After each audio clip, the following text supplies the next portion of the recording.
भाई समझ के बात करबे सब मैटर रोक दिया सन कि भाई समझ के बात करबे तो सब मैटर रोक दिया सन। आई गुप्ता जी हमारे बेटा तन पीट पीट बुझा के गए ना सामानवा ठोक दिया था। गोली सर के मुंह में ठेकावे ले रे रूप से अक्सर प्यार नहीं होता, मन चाहा सपना साकार नहीं होता। अरे कि रूप से अक्सर प्यार नहीं होता, मन चाहा सपना साकार नहीं होता।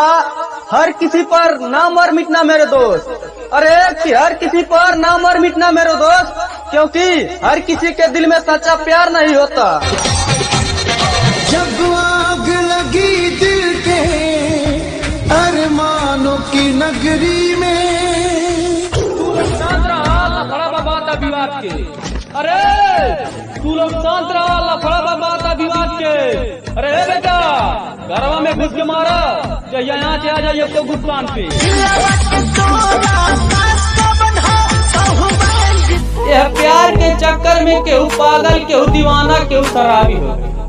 अरे कि यह प्यार के चक्कर में केहू पागल, केहू दीवाना, केहू शराबी हो गई। ये हमार जान जब से तो के देखले बाटी न, हमरे तो दिल के बीमारी हो गई।